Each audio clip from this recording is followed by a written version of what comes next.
Aaron had always believed that the universe had a twisted sense of humor.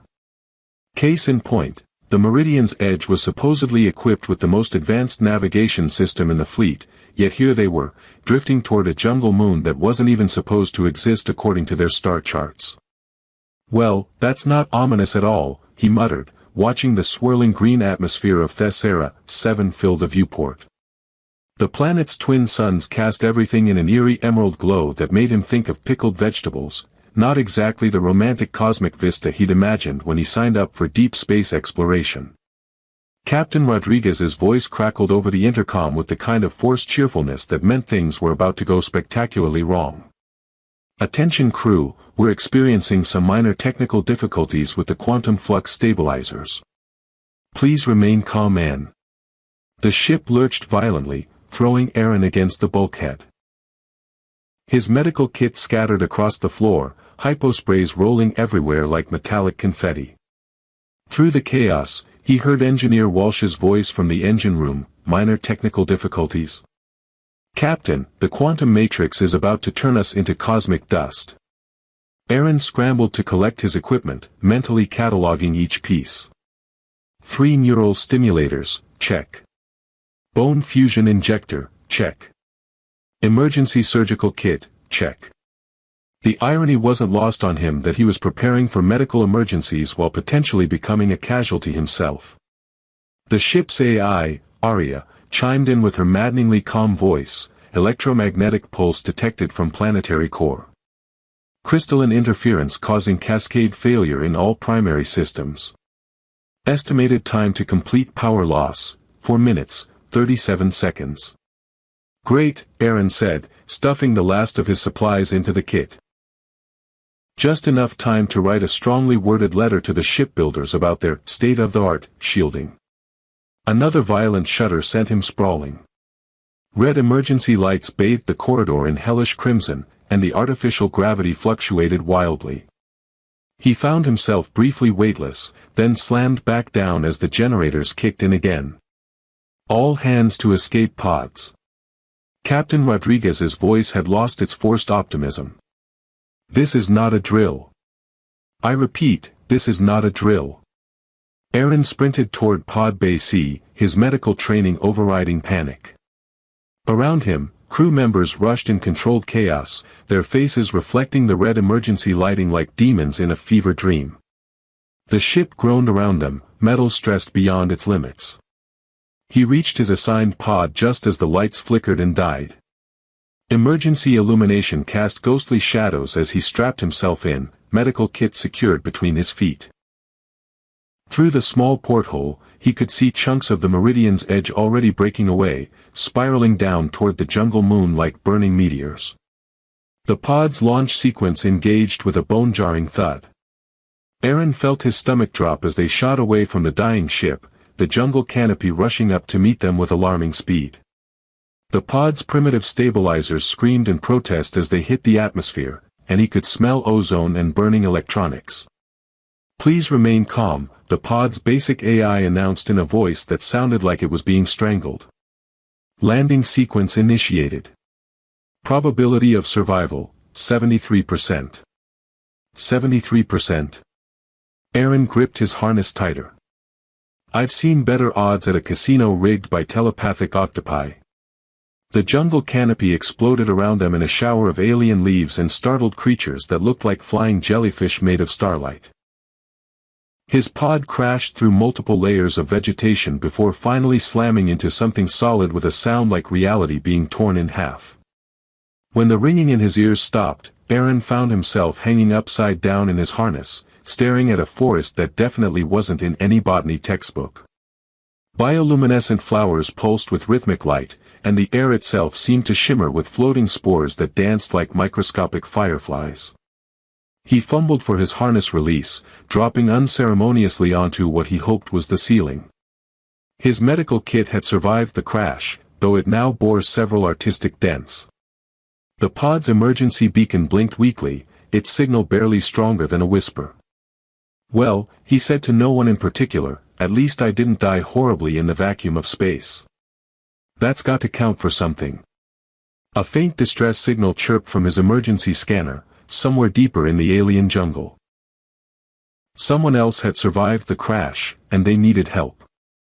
Aaron shouldered his kit and stepped out into the bioluminescent twilight, where the air tasted of copper and possibilities, and twin suns cast shadows that seemed to move independently of their sources. The universe's sense of humor, he reflected, was about to get a lot more complicated. Aaron had walked for exactly 23 minutes through what he was beginning to think of as nature's psychedelic nightmare, when he encountered his first attempt at becoming plant food. The thing looked like a Venus flytrap that had been hitting the gym and taking steroids, with leaves the size of dinner tables and what appeared to be rows of crystalline teeth. "Oh, come on," he muttered, backing away slowly. "I survive a spaceship crash just to become a midnight snack for Audrey 3's angry cousin." The plant swayed toward him with disturbing intelligence, and Aaron noticed that its motion sensors were tracking his movement. He pulled out his medical scanner and waved it in the opposite direction. The plant immediately snapped toward the device with a sound like breaking glass. "Motion detection, huh?" He grinned and tossed a small rock to his left. The plant lunged after it with embarrassing enthusiasm, allowing him to slip past while it tried to digest granite. "Thanks for the lesson in alien botany, gorgeous. Maybe we can do lunch sometime when I'm not the main course." The distress signal grew stronger as he pushed deeper into the jungle, though the terrain seemed determined to kill him in increasingly creative ways. Floating spores drifted past his face like miniature disco balls, and he quickly learned to hold his breath around them after one made him temporarily convinced that his medical kit was plotting against him. "Hallucinogenic spores," he said to himself, carefully skirting a cluster of them. Because regular old poisonous spores would be too mainstream for this place. His scanner beeped insistently, indicating the signal was close. Through a gap in the bioluminescent canopy, he spotted the twisted wreckage of another escape pod wedged between two massive trees. The sight made his stomach drop. The pod was crushed like a tin can, its hull split open and bleeding emergency foam.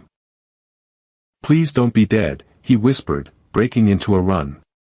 "I did not survive carnivorous plants and psychedelic spores just to find an empty pod." As he approached, he could hear something that made his heart race, labored breathing. Someone was alive in there, and they were in trouble. He pulled out his medical scanner and aimed it at the wreckage, getting readings that made him blink in confusion. "Well, that's interesting," he said, studying the biometric data. "Either someone's playing a very elaborate prank, or I'm about to perform first aid on a non-human." The breathing grew more ragged, and Aaron abandoned his scientific curiosity in favor of basic medical instincts. He climbed over the debris, squeezing through a gap in the pod's hull. Inside, he found her. She was pinned beneath a section of twisted metal, her left leg clearly broken. Her skin was a pale blue that seemed to shimmer with internal light, and her ears, definitely not human ears, were long and pointed like something from ancient Earth mythology. Copper-green blood seeped from various cuts, and her violet eyes were wide with pain and something that looked like fear. "Hey there," Aaron said softly, dropping to his knees beside her. "I'm Aaron. I'm a medic, and I'm going to help you, okay?" She stared at him with those impossible eyes, and when she spoke, her voice was melodic despite the pain. "Human. Guilty as charged," he said, already assessing her injuries with his scanner. "Though I prefer to think of myself as medically trained human who crashes spectacularly but survives to tell about it." That got him something that might have been a smile. "Valari," she said. "Scout. Altarian Collective. Nice to meet you, Valari.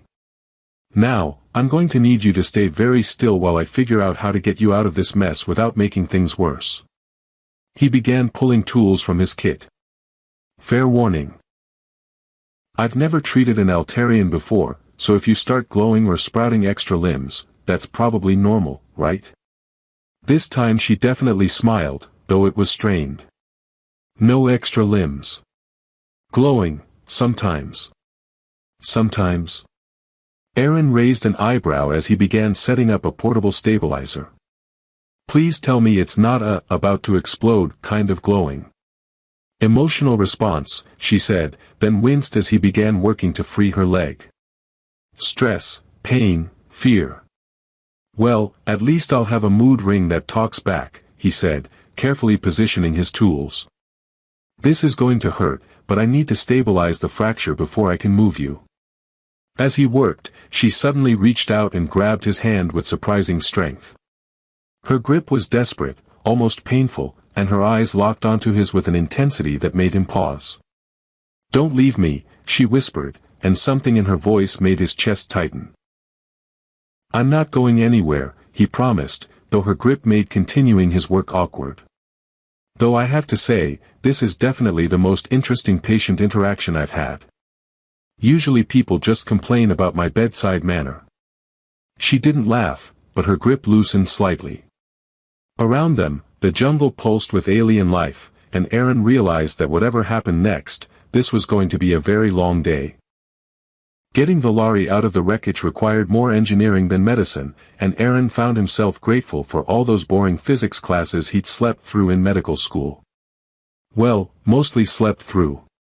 "Okay, so here's the plan," he said, rigging a pulley system from salvaged pod components and his emergency cables. "I'm going to lift this debris just enough for you to slide out. Think of it as a very expensive, very dangerous mechanical massage." The lorry's grip on his hand tightened. "Your humor is unusual." "Unusual good or unusual? Please stop talking before I bite you." He tested the tension on his improvised lever system. "Because I should warn you, stress makes me chatty. Really chatty. Like, won't shut up about quantum mechanics chatty." "Unusual, comforting," she said, and her skin shimmered with a soft golden light that definitely hadn't been there before. "See? Glowing. I told you that was going to happen." He positioned himself at the lever. "On 3. 1, 2, wait, do Altarians count the same way humans do? I mean, what if your 3 is actually our 7n? Aaron." Her voice was patient but strained. "Standard counting. Please." "Right. Okay. 1, 2, 3. He threw his weight against the lever, and the debris shifted with a grinding screech of tortured metal. The lorry pulled herself free with surprising grace, though she couldn't quite suppress a gasp of pain as her broken leg dragged across the pod's floor. "Got it," she panted, and immediately her hand found his again. "Thank you." Aaron knelt beside her, medical scanner in his free hand. "Don't thank me yet. I still need to set this fracture, and I'm working with equipment designed for human physiology. For all I know, Altarian bones are made of crystallized moonbeams and good intentions." "Calcium carbonate matrix," she said with what might have been amusement. "Similar to human bone structure, but denser. Stronger." "Of course they are. Because regular breakable bones would be too easy." He began assembling his bone fusion injector. "Next you'll tell me you have 2 hearts or something equally inconvenient." 3 hearts, actually." Aaron paused, injector halfway to her leg. "I'm sorry, what?" 3 hearts. Primary circulation, secondary for extremities, tertiary for neural enhancement." She was definitely smiling now, despite the pain. "Is that problematic?" "Problematic? Lady, I'm a field medic, not a cardiac surgeon. I barely know how to fix 1 heart, let alone 3. He shook his head and resumed his work.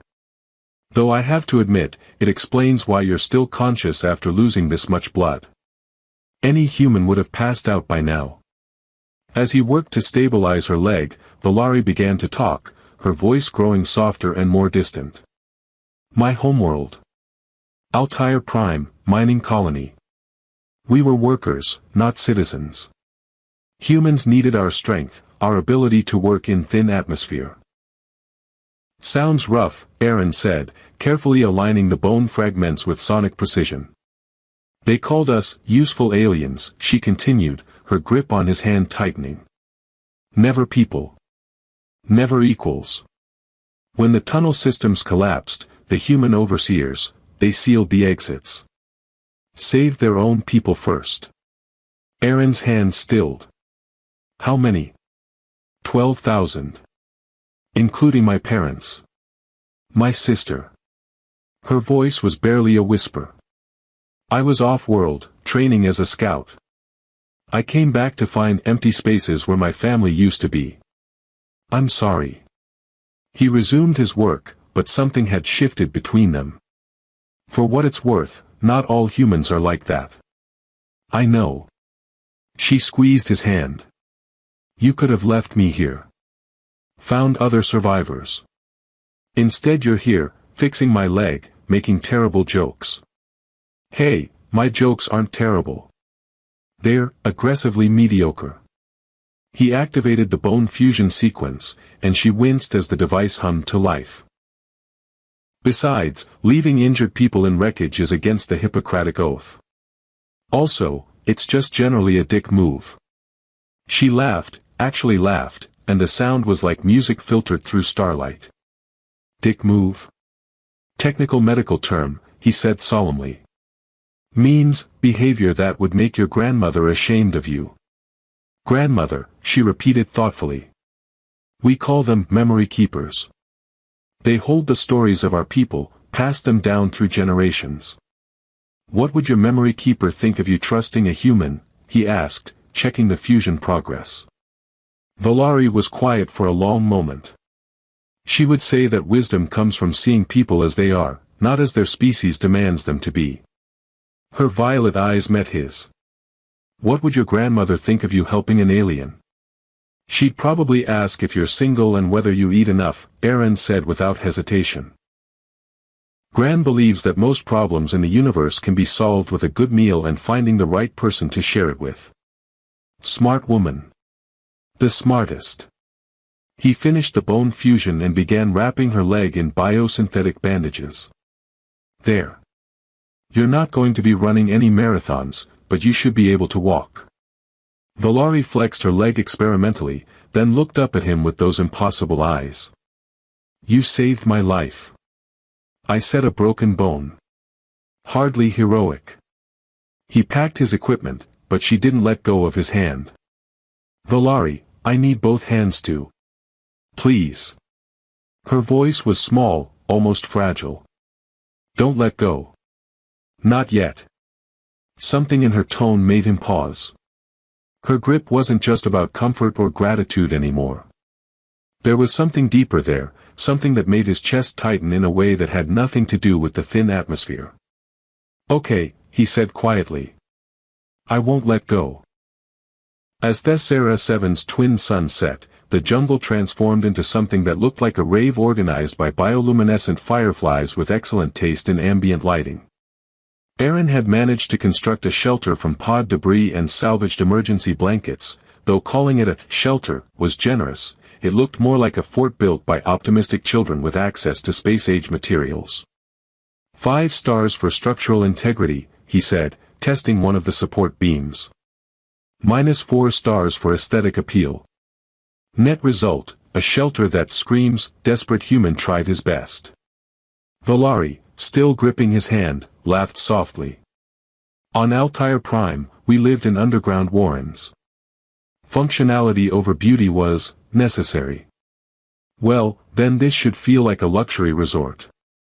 He settled beside her, their linked hands resting between them. Complete with mood lighting courtesy of the local flora and a soundtrack by whatever those things are. The things in question were producing a symphony of sounds that ranged from melodic chirping to what sounded like someone gargling with liquid starlight.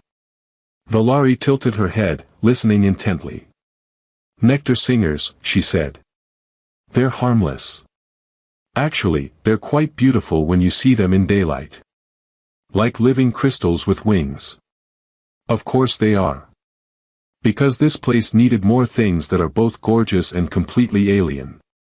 He pulled out a nutrition bar from his kit and offered her half. Dinner is served. Fair warning, it tastes like cardboard seasoned with false hope. She accepted the bar but made no move to eat it. Instead, she stared at their joined hands with an expression that was part wonder, part concern. Aaron, she said carefully, there's something I need to tell you about my people. About what's happening between us. If you're about to tell me that holding hands is actually some sort of Altarian mating ritual, I'm going to need a much stronger drink than recycled water. Not mating, she said, though her skin flickered with a brief rose-colored glow. Bonding. Neural bonding. It happens during times of extreme stress, when we're vulnerable. Our nervous systems, they reach out, seeking connection.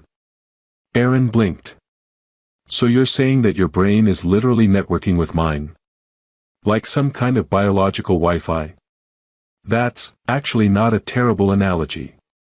She squeezed his hand. I can feel your emotions. Your memories. Your genuine concern for my well-being, even though you barely know me. Well, that's either really romantic or a massive invasion of privacy. I'm going to go with romantic because it sounds better. He studied her face. What else can you feel? Loneliness, she said softly. So much loneliness. And dedication. You chose medicine because you wanted to help people, not for prestige or money. Guilty as charged. Though the money would have been nice. He paused. What about you? What are you feeling? Terror, she admitted. Not of dying, but of being alone again. Of losing this connection we've found. Their moment of vulnerability was interrupted by a sound that made them both freeze, a low, keening wail that seemed to come from everywhere and nowhere at once. The bioluminescent plants around them began to dim, as if sensing danger. Please tell me that's just the jungle's way of saying goodnight, Aaron said, but he was already reaching for his medical scanner. Shadow wraiths, Valari whispered, her grip on his hand becoming painful. They hunt at night. They're attracted to bioelectric fields. Bioelectric fields?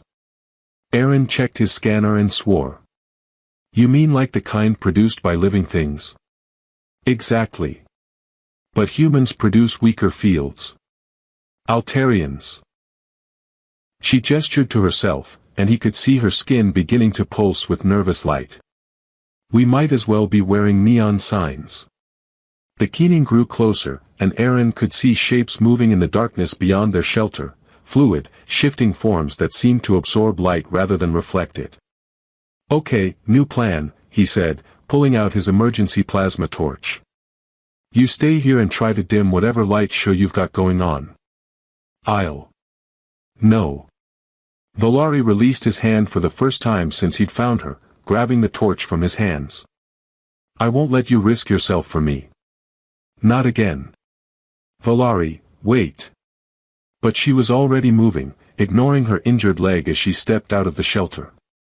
The shadow wraiths converged on her position like living darkness, and she met them with controlled bursts of plasma energy that turned the night into a strobing light show. Take that, you photophobic nightmares, she shouted, her injured leg buckling as she fought to stay upright. I've had worse days than this. Aaron watched in amazement as she drove off the creatures with a combination of plasma fire and what appeared to be sheer bloody-mindedness. When the last of the shadow wraiths disappeared into the jungle, she limped back to the shelter and immediately reached for his hand again. That, he said, was either the bravest or most foolish thing I've ever seen. Both, she said, settling beside him with obvious pain. Definitely both. As their hands reconnected, he felt something new flow between them, not just her emotions, but a sense of partnership, of shared purpose. The neural bond was deepening, and surprisingly, he found he didn't mind. So, he said, what's the protocol for this kind of thing? Do I need to meet your parents or just your neural network? She laughed, and the sound was like coming home. My parents are dead, remember? Right. Well, then I guess I'll just have to settle for getting to know you the old-fashioned way. He smiled. Fair warning, I'm told I'm an acquired taste. Good, she said, her skin glowing softly in the shelter's dim light. I prefer things that are worth the effort. Dawn on Thessera, 7 brought 2 pieces of bad news. Valari's leg was swelling despite the bone fusion, and her skin had developed an alarming greenish tinge that definitely wasn't part of her normal color palette. "Well," Aaron said, checking his medical scanner for the third time, "this is what we in the medical profession call not good." "Your bedside manner needs work," Valari said, though her voice was strained. "What's the diagnosis, doctor?" "Infection. Your body is rejecting the human medical compounds I used." He frowned at the scanner readings. "It's like trying to fix a quantum computer with a Stone Age hammer. Technically possible, but not recommended." Valari's grip on his hand tightened. "How long do I have? Let's not get dramatic. You're not dying, you're just medically incompatible with my life-saving efforts." He began pulling plants from his kit. "The good news is that I paid attention during xenobiology class. The bad news is that I mostly paid attention to the parts about alien mating rituals." "Of course you did," she said, but she was smiling despite her obvious discomfort. "Hey, it seemed important at the time. You never know when you might need to avoid accidentally proposing to a Centaurian by sneezing in the wrong direction." He held up a bioluminescent flower that pulsed with soft blue light. "But I also remember something about adaptive pharmacology. Local plants often have compounds that work with indigenous physiology. You want to treat me with alien weeds? I prefer to think of them as locally sourced organic pharmaceuticals." He began analyzing the plant's chemical structure with his scanner. "Besides, human medicine has been using plant-based compounds for millennia. We just dress it up in fancy packaging and charge more." Working together, they began cataloging the jungle's medicinal properties. Valari's knowledge of Altarian biochemistry combined with Aaron's medical training created an unlikely but effective research team. She would identify plants that resonated with her physiology, while he analyzed their chemical composition and potential therapeutic applications. "This one," she said, pointing to a vine that sparkled with crystalline sap. "It feels compatible. Like it's singing in harmony with my nervous system." "Singing?" Aaron raised an eyebrow. "That's either poetic or concerning." "Possibly both. The neural bond," she explained, her skin flickering with soft gold light. "It's getting stronger. I can feel the biochemical resonance of living things around us. And through our connection, I can sense your thoughts, your memories." "All of them?" Aaron asked, suddenly self-conscious. "The surface ones. Your dedication to healing, your loneliness, your terrible jokes." She paused. "Your genuine care for others, regardless of species. It's unusual for a human." "Thanks. I think." He extracted the vine's sap and began synthesizing a treatment. "What else can you sense?" "Fear," she said quietly. "You're afraid of losing people. It's why you became a medic, isn't it? You couldn't save someone important to you." Aaron's hand stilled. "My sister. Car accident when I was 16. I held her hand in the ambulance, but I couldn't do anything to help her." He resumed his work. "I swore I'd never feel that helpless again." "And now you're afraid of losing me," she said, not a question. "Maybe. Is that what this bond thing does? Makes us emotionally codependent?" He tried to keep his tone light, but failed. "Sometimes. But it also shows us truth. The real reason I won't let go of your hand." She squeezed his fingers. "I've been alone for so long, Aaron. Since my family died, I've kept everyone at a distance. But you see me as a person, not just an alien to be useful or feared." "Hard to fear someone who makes fun of my jokes," he said, preparing the injection. "This might hurt." "Everything hurts," she said simply. "But for the first time in years, I'm not facing it alone." The synthesized treatment worked better than either of them had hoped. Within hours, the infection began to recede, and Valari's natural blue coloring returned. But their relief was short-lived. The sound of approaching engines cut through the jungle's ambient noise, and they both looked up to see a rescue shuttle breaking through the canopy. The sight should have been cause for celebration, but Valari's grip on his hand became desperate. "They're coming for us," she said, panic creeping into her voice.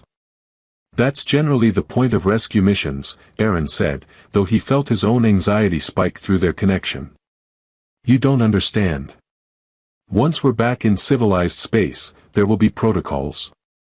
Regulations. My government will want to study this bond, your government will want to prevent it." Her skin began to pulse with rapid, frightened light. "They'll separate us." The shuttle touched down in a clearing nearby, and Aaron could see the mixed crew of humans and Altarians disembarking. Official rescue, official procedures, official ways of keeping different species in their proper places. "What if I don't want to be separated?" he asked quietly. "What? You heard me. What if I want to keep holding your hand?" He smiled, though his heart was racing. "I mean, I've gotten used to the glow. It's like having a personal mood ring that also happens to be the most interesting person I've ever met." "Aaron. I'm serious. This bond, this connection we have, it's not just alien neurology. It's not just stress response. It's something real." He squeezed her hand. "Something worth fighting for." The rescue team was getting closer, their voices carrying through the jungle air. Soon they would be found, treated, debriefed, and processed back into their separate worlds. "What are you suggesting?" Valari asked. "I'm suggesting," Aaron said, standing and helping her to her feet, "that the universe has a sense of humor after all. And maybe, just maybe, it's finally decided to be funny in a good way."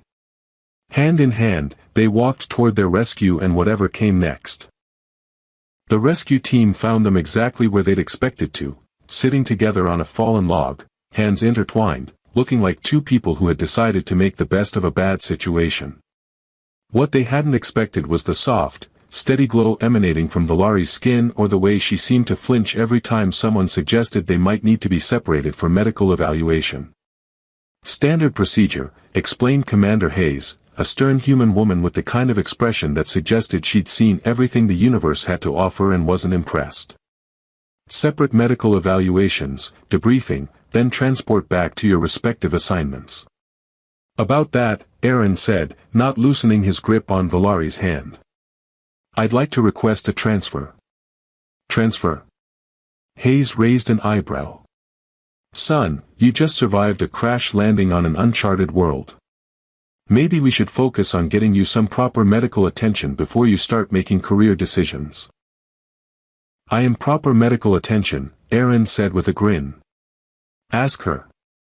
He nodded toward Valari. "I fixed her leg, synthesized alien antibiotics, and only made moderately terrible jokes the entire time. That's got to count for something." Dr. Tresh, the Altarian medical officer, was studying his scanner with obvious confusion. "The neural bond readings are unprecedented. The depth of connection typically takes years to develop, yet you've achieved it in less than 48 hours. We're overachievers," Valari said, her skin flickering with nervous humor. "Also, life-threatening situations tend to speed up the getting-to-know-you process." "This is highly irregular," Hayes said, but her tone had shifted from stern to merely concerned. "Cross-species neural bonding isn't just medical curiosity, it's politically sensitive. There are protocols, procedures, committees that need to review." "Commander," Aaron interrupted, "with all due respect, your protocols didn't crash land on a jungle moon with a broken leg and carnivorous plants. Sometimes the universe has better ideas than our paperwork." The rescue team exchanged glances. Through their bond, Aaron could feel Valari's growing anxiety about what came next. The shuttle's medical bay, with its sterile walls and separate treatment areas, felt like a prison designed to keep them apart. "I have a proposal," Aaron said, addressing both Hayes and Dr. Tresh. "The Altarian Medical Exchange Program has been looking for human volunteers to study cross-species treatment protocols." "I volunteer." Hayes frowned. "That's a 3-year commitment to an alien world." "I'm aware. I've also just spent 2 days learning more about interspecies medicine than most doctors learn in their entire careers. He squeezed Valari's hand. Besides, I think I've found my specialty. Dr. Tresha's expression was unreadable. The neural bond will make separation difficult. Painful, even. But it should fade given time and distance. What if we don't want it to fade? Valari asked quietly. What if we want to see what happens when two people from different worlds decide to build something together? The rescue team was quiet for a long moment. Finally, Hayes sighed. The paperwork alone is going to be a nightmare. I'll help, Aaron offered. I have excellent handwriting and a high tolerance for bureaucratic nonsense. That's not exactly a medical qualification, Hayes said, but she was almost smiling. Are you kidding? Have you seen medical school applications?